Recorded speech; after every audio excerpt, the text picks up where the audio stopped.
Hi, I'm Justin Clark. I'm the Menard Family Professor of Philosophy and Ethics here at Ottawa University, and I'm a member of the Gwartney Institute. And today we are going to hear from Simon Kovacs, who is an author living in New York who is writing a book on Urbit. And Simon's talk is entitled Urbit and Orbot, How Deep Does the Rabbit Hole Go? And I think we're going to find out that it goes pretty deep. Simon's going to take us on a bit of a journey. He's going to talk about an interesting theory of consciousness, and he's actually going to tie that all back together and wrap it up and explain how Urbit fits into this picture. It's a really interesting talk, and I hope you enjoy it. All right, well, I'd like to welcome everybody to our second of 3 Urbit Meetups. I'm Justin Clark. I'm the Menard Family Professor of Philosophy and Ethics here at Ottawa University. We are putting on this Urbit Meetup in association with the Gwartney Institute. And so with me, I have the founder of the Gwartney Institute, Dr. Russ McCullough, who's the Wayne Angell Chair of Economics. And I also have Peter Jacobson, who is the Professor of Economics Research at the Gwartney Institute. And with me also today, we have Simon Kovacs.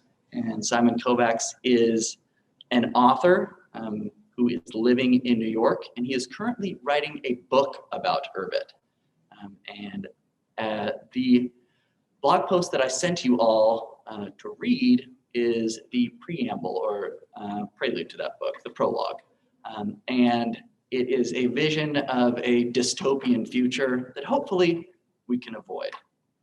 So, with no further ado, I'd like to hand it over to Simon, who has an excellent talk planned for us. I would also say, before Simon starts talking, he has told me that he would love for anybody who has any questions to raise their hand as we're going along. So if anything seems, if you'd like any more clarification, throw up a hand, we'll let Simon know, and then he can answer questions on the fly too. So you don't have to wait till the very end of the talk to answer a question.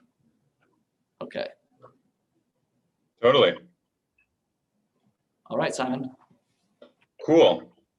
So, yeah, the title of this talk is Urbit and Orbit, How Deep Does the Rabbit Hole Go? I'll maybe explain that title a little bit, but first I'll tell you a bit about how I got into Urbit. I don't suppose it's the typical way. I think at present, a lot of people on Urbit come to it as software programmers. I'm not a software programmer. I'm not really a computer guy at all. Prior to using Urbit, I hadn't even really used the command line, which is something that you've got to learn a little bit about if you want to boot up your own Urbit. But if you want to have your Urbit hosted by somebody else, then it's just like joining Facebook or something like that from the user's perspective. Anyway, I'm a writer. I'm a novelist by trade.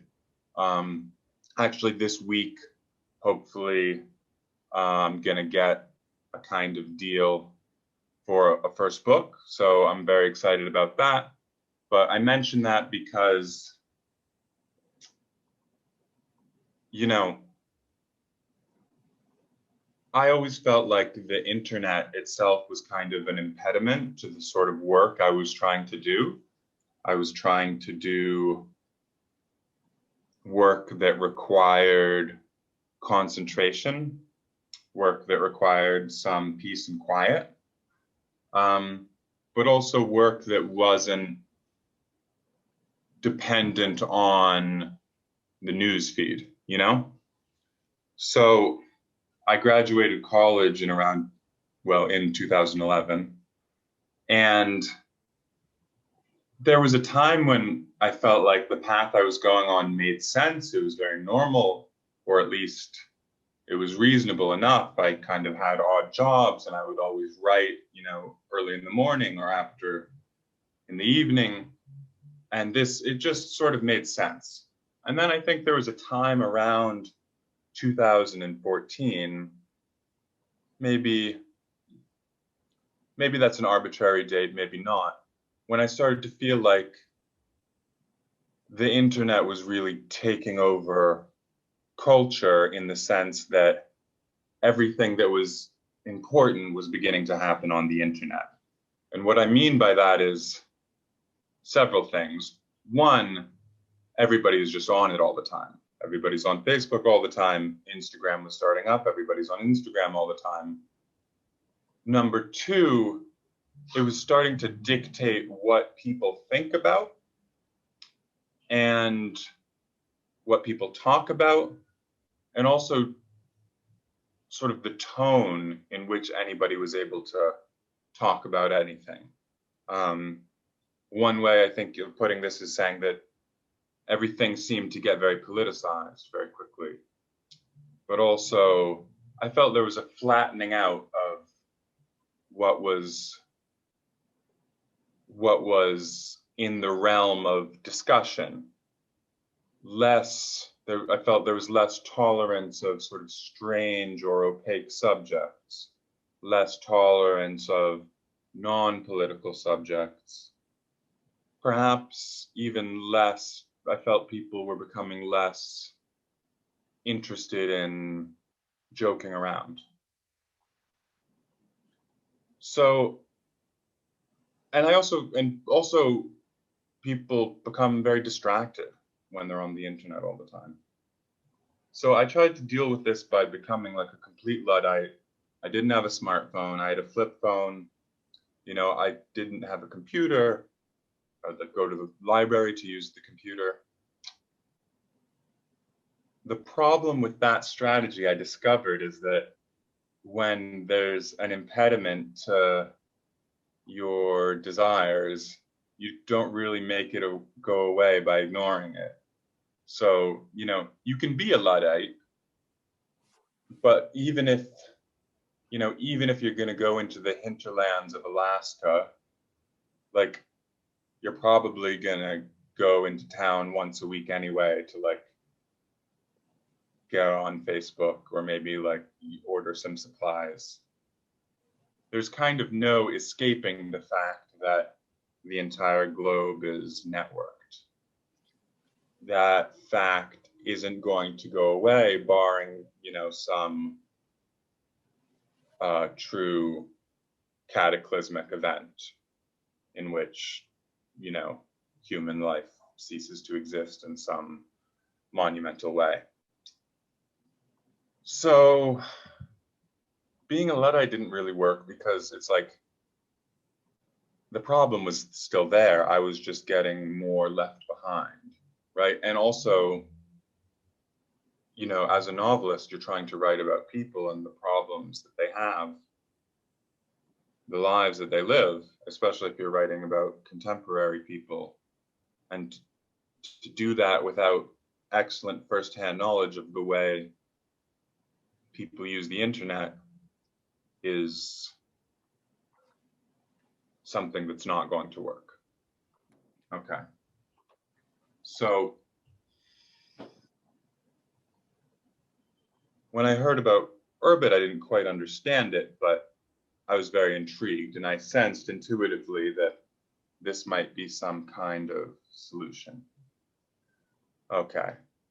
Urbit and Orbit, how deep does the rabbit hole go? Urbit and Orbit is just it's just a pun. I like puns. I don't know. I guess I doubt there are any Catholics in the audience. This is a Baptist college, but Urbi et Orbi is it's a papal blessing given on Easter and Christmas, and when there's a new pope, it means to the city and to the world. And so I like thinking of Urbit as this city that's being developed, and it's surrounded by a cruel world, but it's getting stronger slowly, you know, as this sort of new frontier. How deep does the rabbit hole go? Perhaps you've heard Morpheus utter this line in The Matrix when he's explaining to Neo how he can go back to his normal banal world of sitting at his stupid corporate job all day, or he can see what existence really looks like. Originally, it's a reference to the wonderful novel Alice's Adventures in Wonderland by Lewis Carroll. Tremendous book for children and adults alike. If any of you have read it, Alice goes down this rabbit hole and, suddenly sometimes she's really small, sometimes she's really big, and this changes her perspective on things. And I guess what I'm trying to get at is that if you zoom in on anything enough, it starts to look very strange. And if you zoom out on anything enough, it starts to look really strange. In the physical world, if you zoom in close enough, you start having to talk about quantum phenomena, all sorts of stuff we don't want to get into. If you zoom out far enough, you start having to talk about multiverse theory and frankly, stuff we want to talk about even less if we're trying to maintain some kind of coherence. So I want to zoom out a bit chronologically to around 1800 BC. This marks the date of something called the Bronze Age collapse. And there's a tremendous book, one of the best books I've ever read, called The Origin of Consciousness in the Breakdown of the Bicameral Mind. A mouthful, I know, by a gentleman named Julian Jaynes, who is both a neuroscientist and a historian. If you ask your neuroscience professor here at Ottawa about Julian Jaynes, I'd say there's a fair to good chance that your neuroscience professor will say that Jaynes's book is a load of rubbish. Jaynes is dead. I think he died 20 years ago. So he's not here to defend himself. So if you do ask someone about this book and they say it's a load of rubbish, you'll have to read the book yourself to decide whether the book is indeed rubbish or perhaps some other stuff is rubbish. It's a monumental book. It's 600 or 700 pages and distills 30 years of research. I'm going to try to boil it down into 10 minutes maybe. So apologies if it seems a little glossed over, but here's the broad outline. Julian Jaynes hypothesizes that consciousness only began to exist among humans around 1800 BC. What does he mean by that? To say that, you've got to define consciousness, and perhaps you have to do it a little bit more narrowly than we tend to. But when you start thinking about what consciousness really is, you might realize that it's more narrow than you thought at first.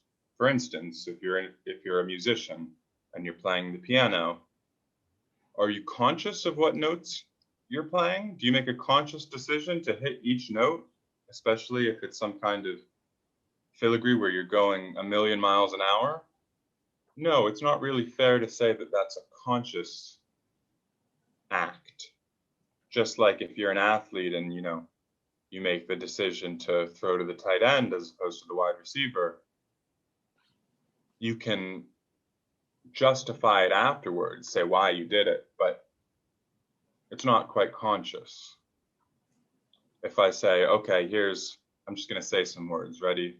Circle, square, circle, square, circle, square, circle, square, circle, square, circle. And then I say, what's the next word in the pattern? You'll all immediately think square. But then if I say, how did you arrive at that decision? Maybe you'll say, oh, well, I heard is an alternating pattern of circle and square, and the last one you had said was circle, so the next one must be square. But when you actually hear that voice in your head say square,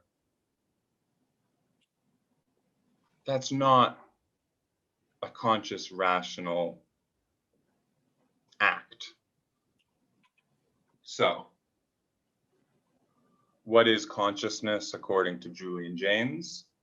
According to Julian Jaynes, consciousness is the ability to use language to make metaphor. We won't delve into that too much, but you can think of it even as like, okay, I say, where are you? You say, I am in Kansas. Well, what does that mean? You're in Kansas? Are you in Kansas the same way that a firefly is in a bottle, if I've caught it in a bottle? Not exactly. Like, you're maybe on a chair in a building on some land, divided arbitrarily by borders into a country divided into states. So you say, I'm in Kansas, and that's sort of a way of saying, well, the space that's around me is like what it's like when a fly is in a bottle. So just being able to say where you are, just being able to note the fact of your existence is, in some very basic sense, metaphorical. We can only speak of these things by simile to other things.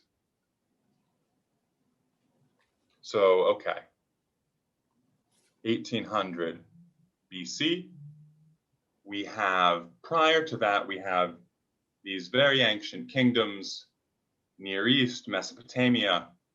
We've got these little towns, just like a little town in the United States. The center of the town is a church, something like a church, something called a ziggurat with a big spire. And then you've got the Godhead at the very top. Jaynes's theory is that prior to the development of consciousness, people made decisions literally by having voices hallucinated into their minds. You're probably familiar with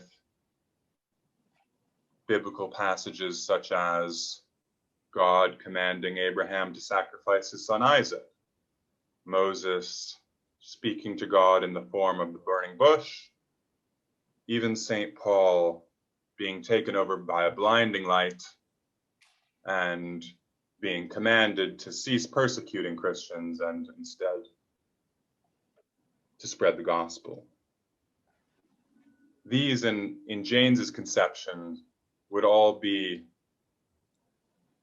consistent with the way that all humans made decisions prior to consciousness. And his theory is that around 1800 BC, around this thing called the Bronze Age collapse, perhaps land became too populous, so all these different societies came in conflict with one another. And then suddenly, the god of their prior state, who was in fact a god king, as you've probably heard of in ancient Egyptian culture, a king who has died and been deified. Suddenly, in the confusion, there's no longer a clear voice from the god king. There's a multiplicity of voices. People don't know who to listen to. They start developing neurologically, evolutionarily, this thing we like to call consciousness, which is the ability to see oneself in space and time by analogy to the way other things exist in space and time. Okay, so what in the world does this have to do with Urbit? What in the world does this have to do with computing? The answer to that question is spoken by a handsome gentleman named Justin Timberlake, playing Sean Parker in the film The Social Network, about the origins of Facebook. I don't know if you've seen it. I think it's a tremendous movie. I think we'll look back on it as one of these pieces of art that really sort of captured a shift in society. But they're at the big party after Facebook has just made a lot of money, and Sean Parker, played by Justin Timberlake, is speaking in this very grandiose manner, and he says, "We used to live on farms, then we lived in cities, and now we're going to live on the internet. And I think that's true. Now, in what sense is it true? It's not true, obviously, in the sense that we're anywhere near shedding our earthly bodies and uploading ourselves into the cloud. It's true in this sense, however. It used to be that the authority figures around you were determined by who was geographically close to you. You know, maybe it was your parents, then the pastor, then the mayor, people in your town. These were the authority figures who formed your conscience, and in the Janesian sense, these are the people who formed the voice in your head that is roughly equivalent to the oldest, sturdiest way that humans have found to act. So in a Janesian conception, we're rational very, very seldom. We still have built into us this this preference for acting according to an inner voice, a conscience, a God. James doesn't, it's quite subtle in his book. He's not saying that, oh, God doesn't exist, it's just a neurological thing. He's not saying that. I think like a good way to think about it would be, as Carl Jung once said, whatever your highest value is, that is your God. So, okay, if your highest value is the system of values taught by the church and the God of Abraham and Jesus Christ, then that will be your God. If your highest value is fame, then your God will be TikTok. And I think that's more and more the society that we're living in.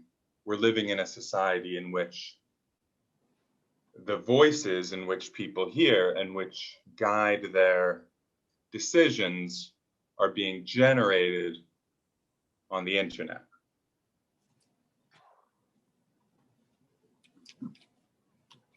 What does this look like in a more concrete way? There's a good website out there called Social Cooling.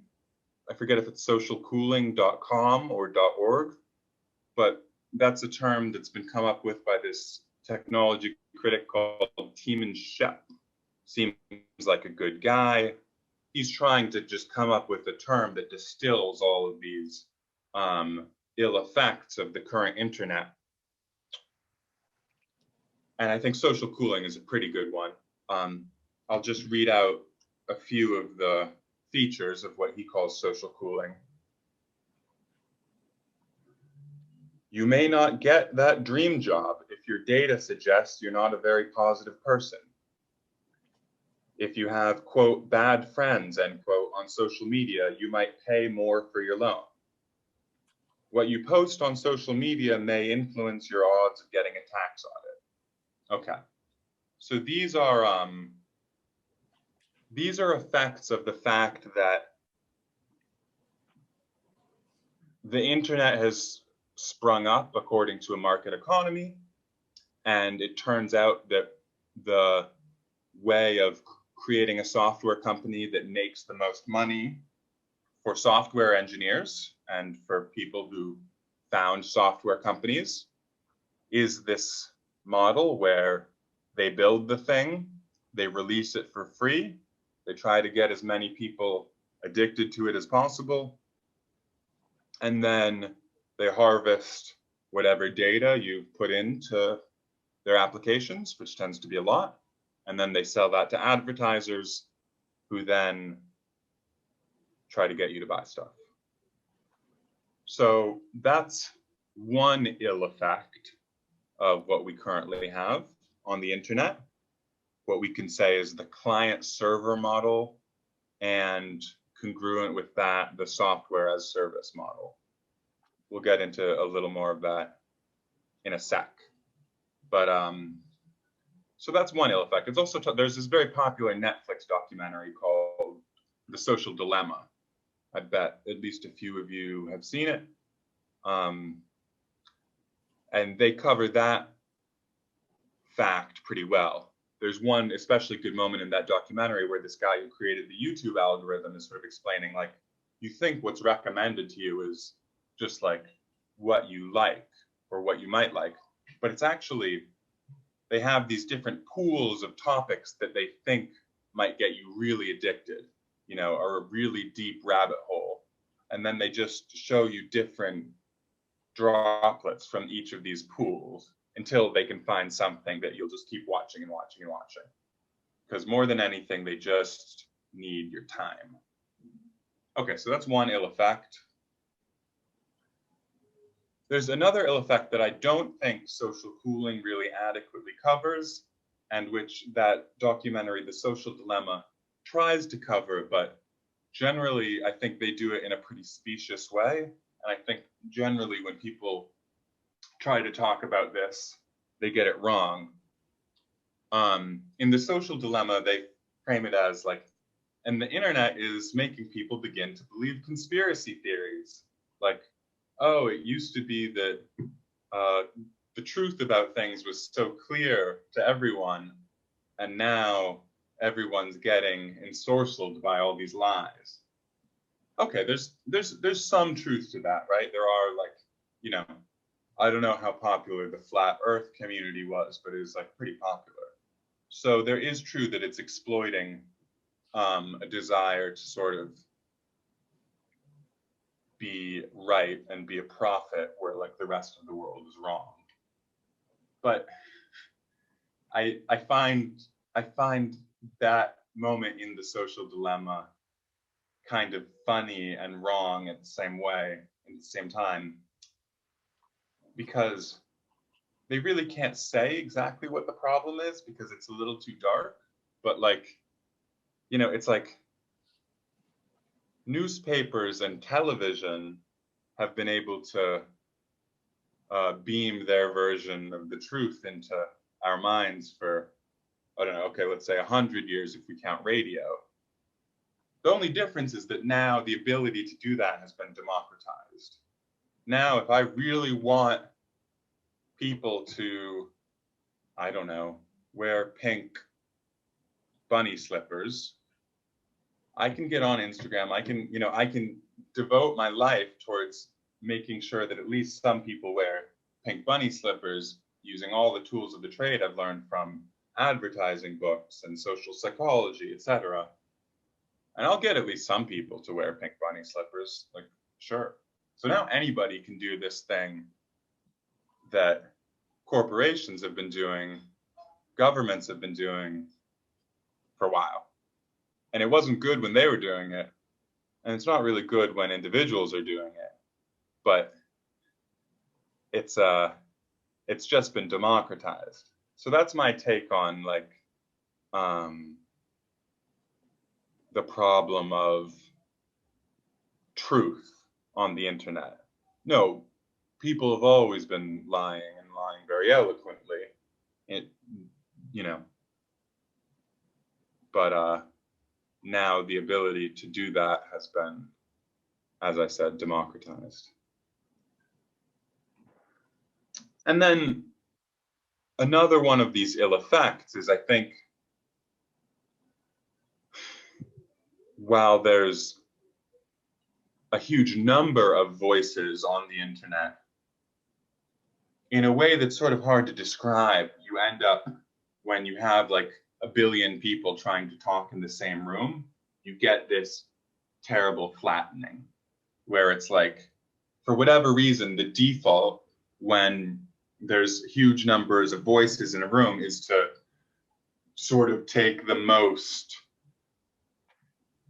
inoffensive, virtue signally position on any topic, right? Because nobody wants to be in the out group when the in group is a billion people. And that's something I felt, quite acutely in my own life. It's just like, just watching people's thinking begin to sort of flatten out, because you always have this like voice being beamed into your head saying like, this is bad, this is bad, this is bad. We can't discuss these things. All right. How does Urbit solve this problem? Well, there's a very simple answer to that question. It was actually put very succinctly by an Urbit user just like yesterday. I was just browsing the general chat in Urbit community. He has the username Sigrine_Habrex. He wrote, Urbit serves an important purpose, killing the client-server networked application model. This is a pressing problem the world is facing. That's probably the simplest answer to the question. So I talked about software as service, right? Which is saying, oh, okay, we'll make it a free software application and sell you ads, or maybe we'll sell you ads and we'll make you pay a little bit per month if you want to use the extra features, or maybe we get you using the free features and then we change the terms of service so that now if you want to access all of your pictures, now you have to pay us. That's what one of them did, Flickr. They were just like, after 10 years of being free, they're just like, okay, if you want to have the thousands of photos you've stored on our data servers, now you have to pay. And any of these applications can do that. Twitter, Facebook, Instagram, blah, blah, blah. Probably they will at some point, or maybe not, I don't know. But okay, what we should also talk about is the client server model. And what that means is when you're on Instagram and you send a message to your friend on Instagram, okay, you're Bob, your friend is Alice, you're not sending a message directly to Alice. You are sending some data into a server, into a Facebook server, because Facebook owns Instagram, which is in a big warehouse filled with huge computers called servers, like just like big mega computers without screens and stuff. And this is where all of your data for Facebook, for Instagram lives, all of your, et cetera. So it goes to one of these servers, and then the data goes from that server to Alice's phone. You're not talking directly to Alice. You, Bob, are talking to a server. The server is talking to Alice. Urbit is not like that. Urbit is peer-to-peer. If Bob writes a message to Alice, Bob's message goes from Bob's computer to Alice's computer. This is actually how the internet used to be.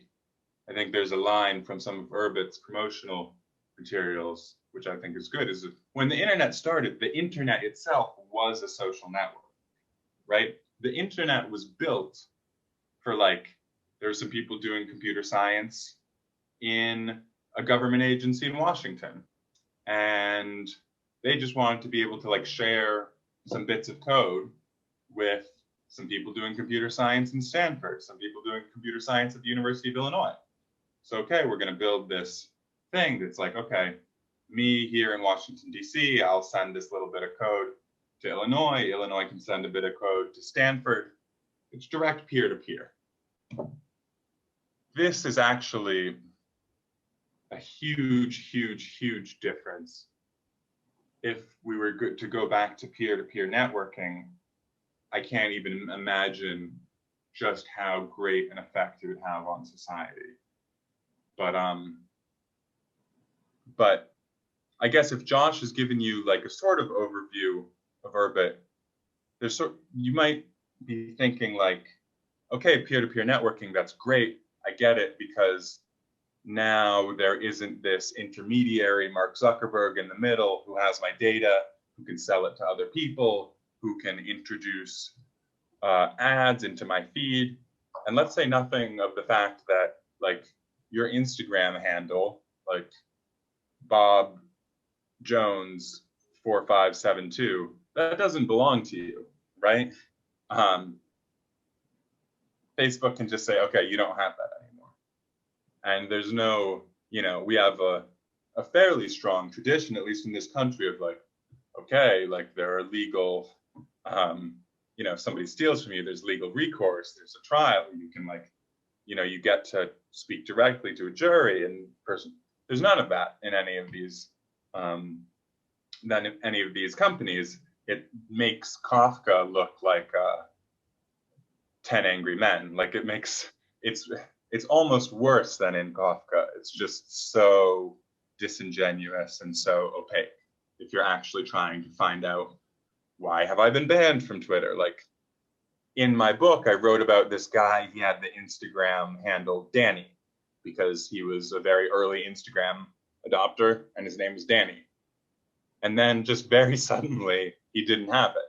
Somebody stole it. And he had tried as hard as he could to two-factor authentication, do everything he needed to do. He didn't lose it because he wasn't careful. He lost it because nobody explained to him why, but clearly because somebody had access to an employee at Facebook or something like that, at Instagram. And so then he wrote to Instagram, he waited and waited, he wrote to them. They never explained it. They never explained how it happened. They did eventually get it back to him, but it's like, you have no recourse. Okay, so that's just another reason the client-server model is terrible, right? Like all the things you do on a computer, on a phone, are not on your computer. They're not on your phone. You don't own them, right? You rent them for your mind. So, okay, we get peer-to-peer networking. That's great. But what does all this like alien stuff in Urbit have to do about it? Like Urbit is written in this weird language. It's a deterministic computer. What is that all about? Well, okay, if you want to do peer-to-peer networking, there's some things you need to take care of. One of those things is like your ability to communicate peer-to-peer needs to still work no matter what else is happening in software, right? So it's like, you've got Windows on your computer, that just automatically updates, right? Like or else it doesn't, and then you can't use your computer anymore. So Urbit has to be this thing that is like a walled garden, it's, that's not the best term, but it's like, you can think of it as just being like in a box, and it's locked up really tight, and it's built on top of everything else. So you have like, it's like your little safe that's built on top of everything else, and everything else can shift, and your Urbit will always be Urbit, your Urbit. Your Urbit will be your Urbit 100 years from now, and Bob will still be able to send a message to Alice 100 years from now the exact same way. And so to do that, then you start having to think very hard about how you're designing this peer-to-peer network, and you start having to make some kind of strange decisions. Like, I don't know if Josh mentioned, Urbit is built to be Kelvin versioned, which means Urbit is eventually going to get to this point of absolute zero, and then it's just not going to update anymore. Whereas the rest of the computing world, the trend is, update constantly, every day. No, Urbit is built to grow old. I don't know how I'm doing for time, but I'll say one more thing about one of the features of Urbit that makes it good for peer-to-peer networking is then you don't want spam bots, right? Like peer-to-peer networking is no good if many of your peers are lame. You need to have a system that makes sure that the entities that are on the network are actually people. Otherwise, you get the same, you get people spamming you and trying to sell you ads, Gmail filters all this stuff, but like something like 90% of email is actually spam. Okay, so Urbit has these scarce identities called planets. Higher up on the network hierarchy is stars, then galaxies. There's 4.2 approximately billion planets. They're scarce, they're durable, and they're secure. But the scarcity means, okay, you see that, Sig Ryan Habrex, all it does is like try to sell you pink slippers. You block Sig Ryan Habrex, you never hear from Sig Ryan Habrex again. That means it's actually not a very good investment for whoever's trying to create a botnet of spammers if they're all going to be immediately blocked and they all cost money. And currently, I don't exactly know what a planet's going for these days. I think it's like $30. And then unfortunately, gas fees, which is basically what you pay to do a transaction on the Ethereum blockchain. And these Urbit identities exist on the Ethereum blockchain.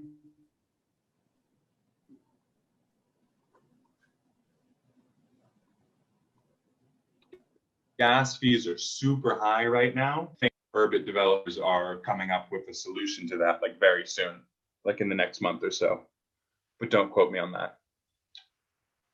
So yeah, I think that was between 30 and 45 minutes. Is that correct? Yeah, that is correct. I think we have a couple questions. Great.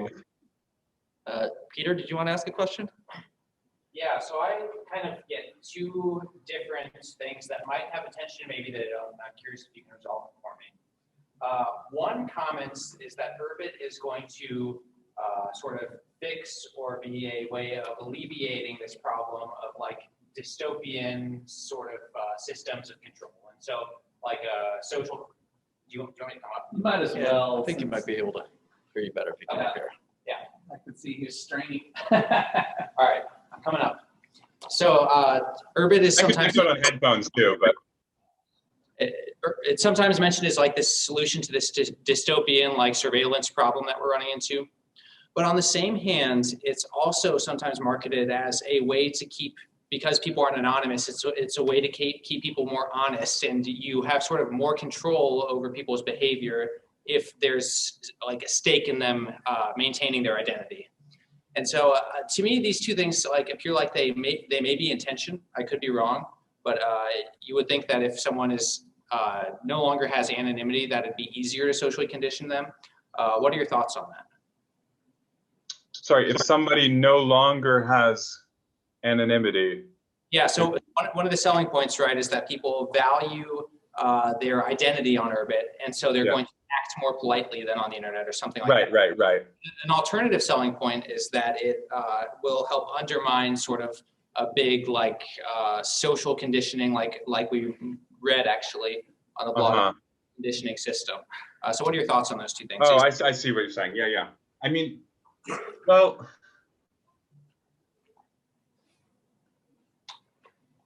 like, in some sense, we're all socially conditioned, and we'll all always be socially conditioned by just the people around us, right? Like, I'm socially conditioned to, use my fork and knife at a certain way at the dinner table, and like that's just custom, and we have 1,000 different things that are like that, which are positive things. So the great evil in my mind is to have all custom be centralized by one central entity.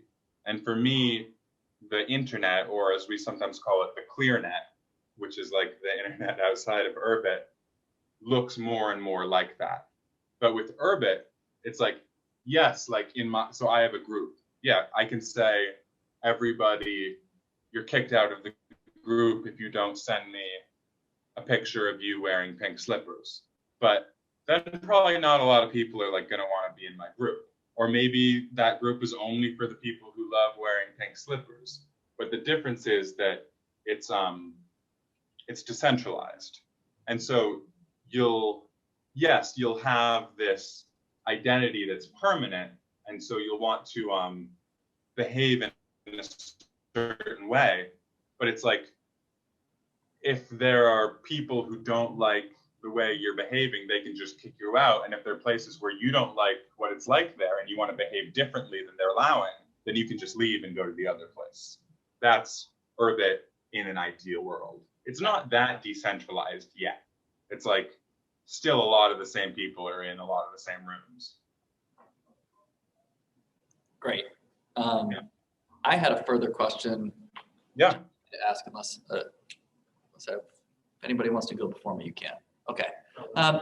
I liked your discussion of the Janesian view of consciousness, or especially conscience, as this voice in your head. Yeah.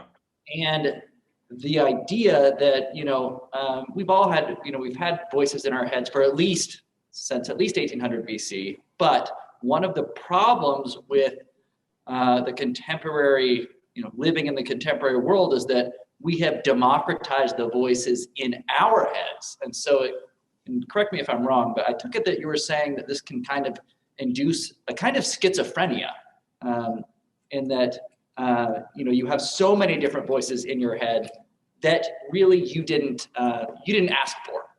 Totally. So I'm wondering whether you think Urbit solves this problem just by giving you more control over what voices you have in your head, because then it seems like it might just reduce the amount of voices that you allow into your head. So do you think this kind of solves the problem, or just kind of minimizes it at the margins, if that makes sense? Yeah. Well, it provides a different incentive structure, right? Because like the incentive structure for a company like TikTok or like Instagram is to get you to spend as much time on it as possible and to sell you as many ads as possible. And that will never be the incentive structure on Urbit.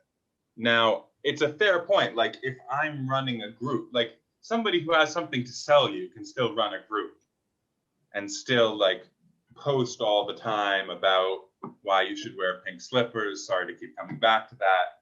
And it's like, yeah, like maybe there, and we do still have this like natural tendency, like, oh, there's a new post in the pink slipper group, like I gotta click on it.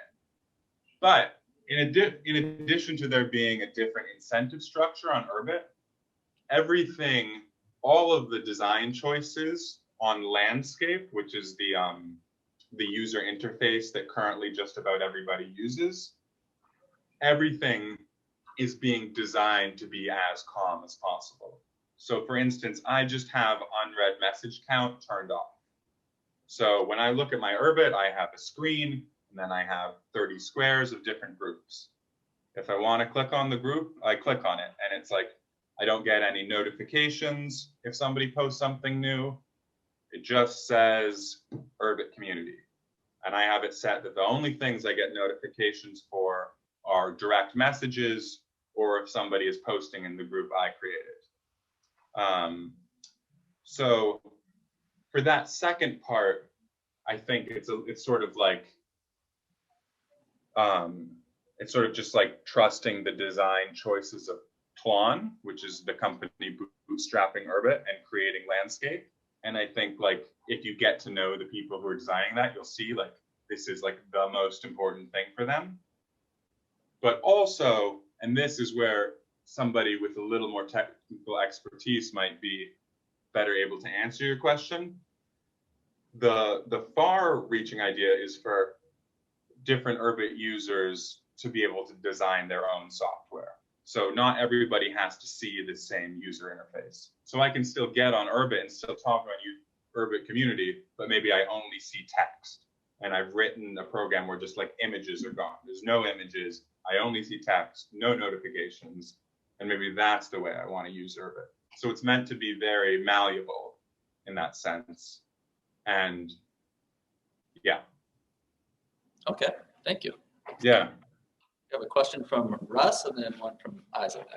Isaac, you want to go ahead? I'll say mine since I'm up here. There again. As I've been coming to learn Urbit more and more between the podcasts and other things, I'm starting to see Urbit be more of a complement to the existing internet as opposed to a substitute. When I first heard about it, it sounded to me like it would just be, okay, we're going to start using Urbit and it'll substitute that. But I don't think there's anything wrong with it complementing it. And then according to people's preferences, they'll start to gravitate more and more towards Urbit, and Urbit will become more and more profitable for these software developers to develop nicer user interfaces, and Yeah. the internet will start to shrink, but I don't think it'll ever go away, but it'll start to shrink maybe, and that's okay, I think. I just wanted your comments on that, if that's the way you see it or not. Yeah, I mean, who knows? I mean, okay, so like I was, I think along with a lot of other people, like I got very excitable in around November when it was sort of seeming like this big shift was happening. And okay, now the big tech companies they're just gonna start kicking people off willy-nilly. And I was like, oh wow, Urbit is super necessary right now. But now I've sort of come to like trust the process, I don't know if anybody's a basketball fan, but there's this like basketball team, the Philadelphia 76ers, and like they had this really smart GM who was just like, oh, we're gonna be intentionally bad for as long as possible to stockpile draft picks to be good. And it was totally the right thing to do. But I'm saying that because it's like, yeah, like Urbit is supposed to go slow. Like, and that's different from the way just about all software companies think about their business. But no, Urbit's meant to go slow. Like Urbit's not going to replace the internet next year or the year after. But whether it will or not, it depends like what happens with like, I mean, I wouldn't be surprised if like Facebook and Twitter implode pretty soon, just based on the question of like feeling increased social pressure to police speech, which they're not equipped to do. Hi. So I had a question in the sense, I know you were talking earlier about conspiracy theories and things of that nature. And I've done quite a few studies talking about how the internet just in general causes people to become more polarized. Yeah. Urbit allows for that to go even deeper. So in the sense that, with Urbit, you can only be a part of the groups that you want to be a part of instead of, having to listen to everybody. Do you think that worsens that problem with Urbit? That's a good question. It kind of depends what we mean by polarized, right? Like your lives in Ottawa, Kansas are probably like really different from like the lives of a random group of people in Malaysia. Like maybe you have some of the same values, but probably you have some like very different values. But it's not polarized because you don't feel the need to be changing the other person's values, right? So yes, I do think Urbit has the, it's built, so that like one of the very explicit philosophical principles of Urbit is that it's meant for a true diversity of different communities, like actually people with different ideas about what's important and what's valuable can be in their own separate places, which is less true of the big social media companies, obviously. So yes, I think there's a possibility for that, but I would say but the idea is for that to happen without these different communities feeling the need to be at each other's throats. Thank you. Yeah. Could you also add to that maybe without the possibility of these communities being able to platform each other? Yeah. I mean, so it's like censorship is actually kind of like, it's sort of fun to think about like on a deep level. Like what is censorship? Like, okay, like if you look up the etymology of the word, like the censor is just the person who's in charge of public morals.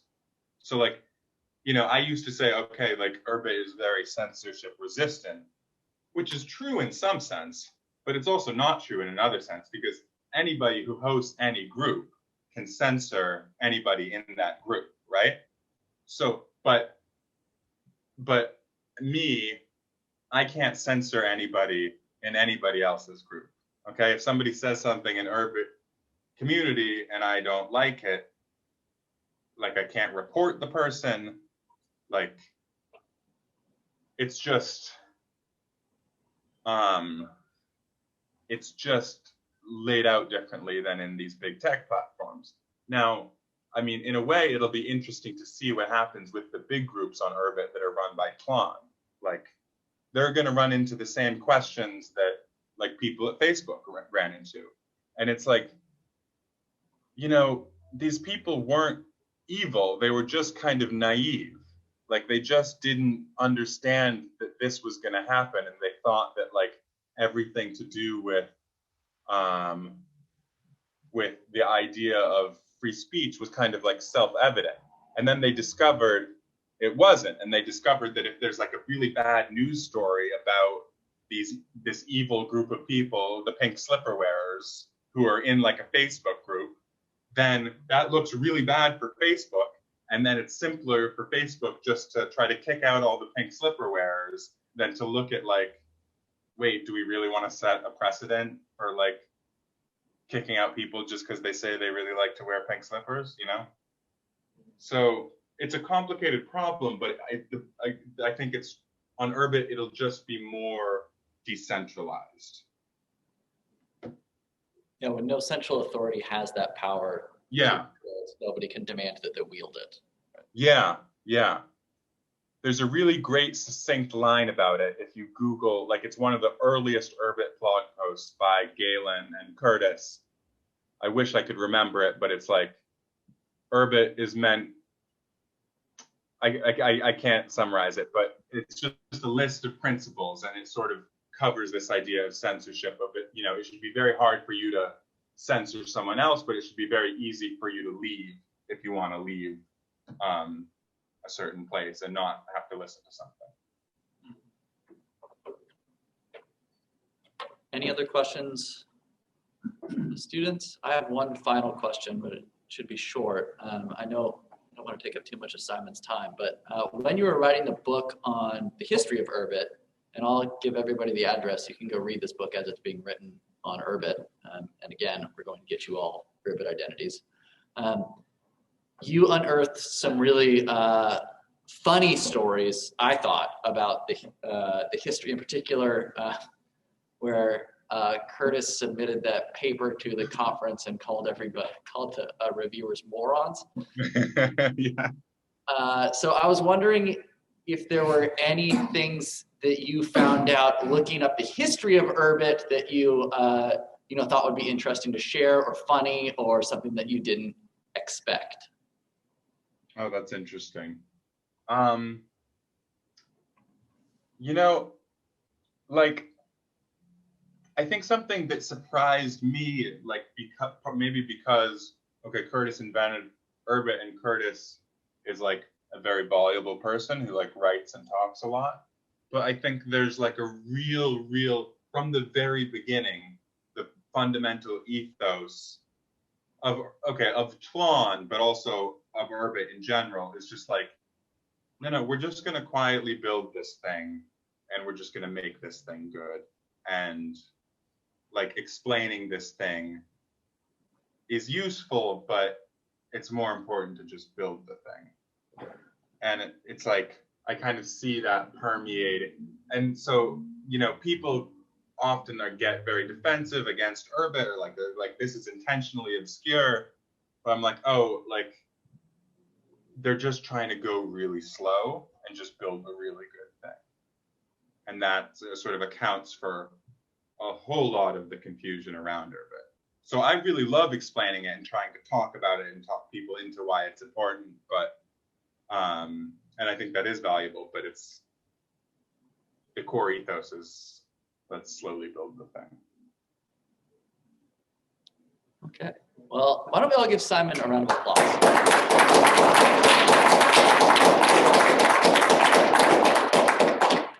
So thank you again for joining us and talking about Urbit. It's always very interesting to get a bunch of different angles on what Urbit is, because depending on who's explaining it, it can be so many different things. And I know I learned something every time I hear somebody else talk about it. So thanks again, Simon. And let's see. Any last words? Thank you. Yeah, thank you. Let me just say, I hope you will join the group. It's ~bidbell\A. And just like when you're in the group, if you want to say hi, just say, hey, I was at Ottawa. And then like I'll shoot you a DM. I'd love to talk to anybody here who wants to know more or wants to learn more. Fantastic. So just so you know, Simon, our plan is to get these students Urbit planets at the end of the 3 weeks. So that will end next week, and then we'll start planets. So it'll be a couple weeks before we get anybody in there, but we'll make sure. Well, also feel free to give out my email address. You know, I use this pseudonym not to hide my identity from like Ottawa University students. You know, like I think we're all friends here, so feel free to give that out. And if anybody wants to email me, that's awesome, and I'll tell you anything you want to know about Urbit that I know. Great, we will do. Thanks again, Simon. Great, this was a lot of fun. Have a great afternoon. Enjoy the rest of your vacation. Okay, thank you. See ya.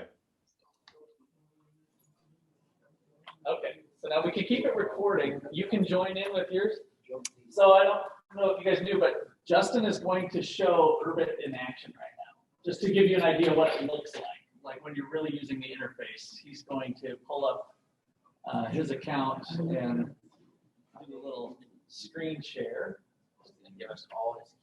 Yep, all of his passwords and everything. Actually gonna If sign you guys in. want another slice of pizza, I think there's open terminal down there, so make sure you got your fill. I'm gonna sign in as my wife, who I just got on her yesterday. Oh yeah. Nice. So I'll show you kind of what a blank Urbit looks like. Can you run multiple Urbits at a time? Yes, because the one that I got her is actually being hosted by You Tom. unplugged me. Okay. So this is actually talking to a teacher from last week. He's saying that this is probably the route we'll go to get all of you on Urbit, is to get you Twan hosted planets. Which one?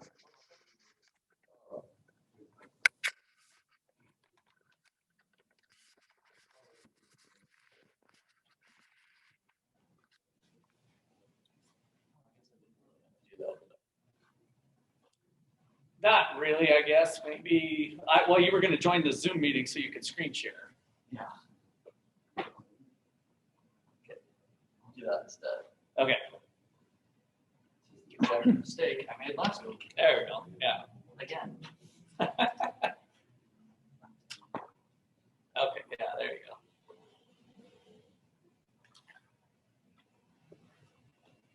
And yeah, you should be able to screen share. Yeah, keep the microphone facing you. Okay.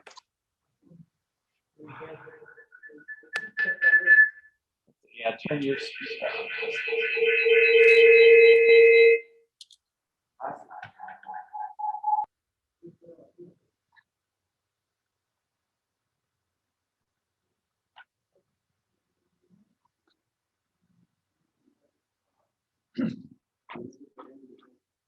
All right, there it is.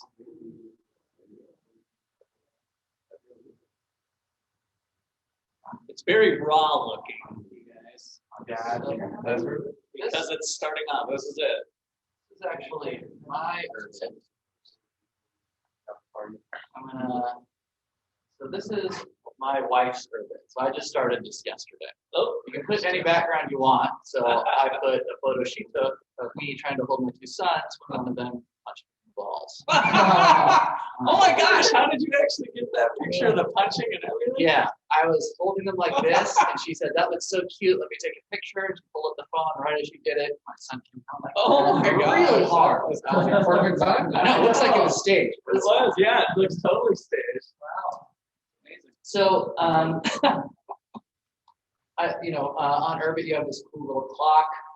You do it by your time. You just type in your city and it gives you the weather. these top 4 tiles are generated by on every Urbit. And then these are the groups that you can join if you want. Everyone who joins gets Twan support, Urbit community, Urbit index, and Urbit resources, these 4.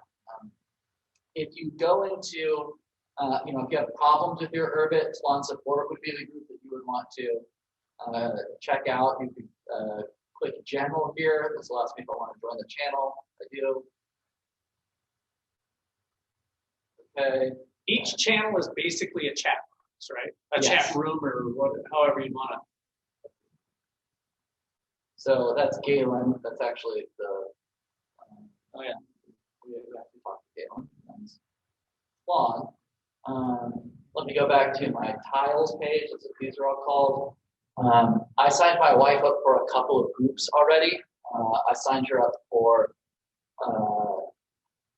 Loomis group on fashion, because my wife really likes fashion. And she does vintage clothes sales. And so if she wants to join the chat there,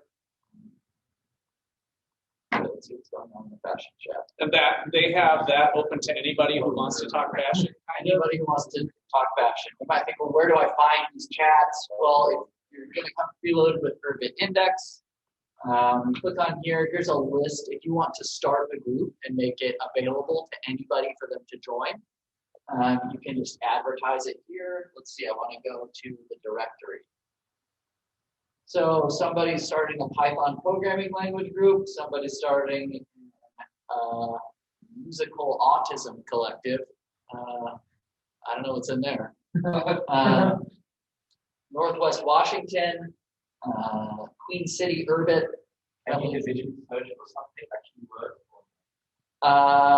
Let's see. Let's see if I can do.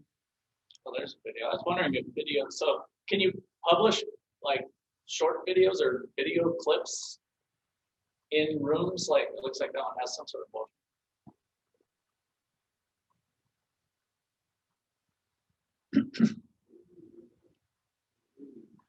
You can only search groups that you're already a member of. So Urbit makes discovery difficult on purpose. So that so these are groups that are advertising themselves because they want members, right? Okay, so they can kind of open it. Yeah. So do some digging to find a certain group you want to be a part of. yeah. So let's say I want to get my wife in this Puppers and Doggos club. Okay. Here's the address of it. BlogMed.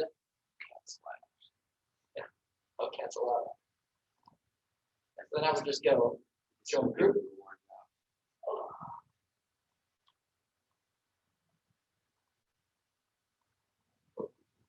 There's any cats on the cat people can not win. Okay, I want to join this channel. Here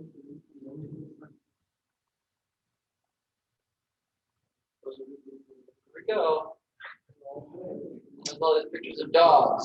And you might think this is cool. You can talk to everybody, whatever. But so, like I said, my wife is she does vintage clothes sales. She's also a professional photographer. And I don't know if you've tried to set up a business website before, but it can be difficult. You have to find a payment processor. You have to link that payment processor to your website. So what if I want to start a group? Let's call this my wife's photography business.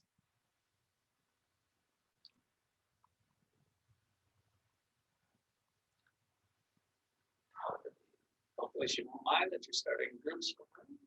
We're not even going to tell her. All right, here we go. I want to add a channel. Documentary home photography.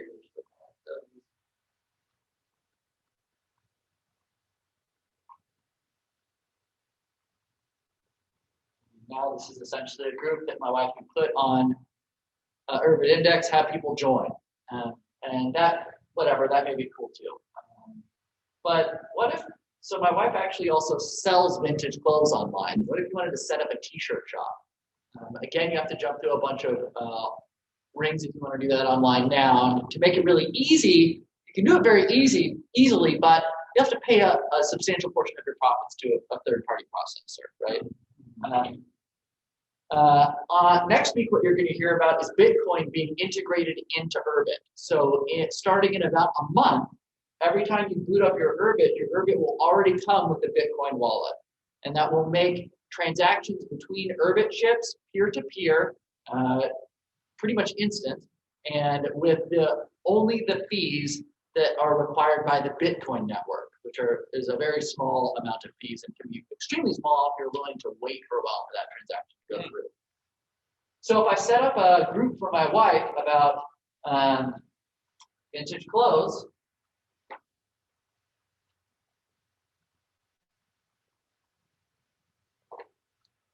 Okay, that's kind of cool. So now not only can you do a transaction in Bitcoin, but now you can communicate with the person in a private way through Urbit. Talk about the transaction, whatever. Maybe there's. I can create a channel that instead of a chat is a notebook. So there's 3 types of channels that you can create. And I can say, I want only me, the host, to be able to write to this or post things. Like what? And now my wife can just post items that she wants for sale. Anybody can comment on it. She can reply to a comment saying, it's yours, it's this, however, it's this much Bitcoin, bingo. So now, in 45 seconds, we've set up an online store. And that online store is, by the way, only in Bitcoin and only denominated in Bitcoin. There's no dollars going back and forth. And that means that there are fewer chances, potentially fewer opportunities for you to have to do some things that you have to do whenever you convert Bitcoin to dollars. Well stated. Yes.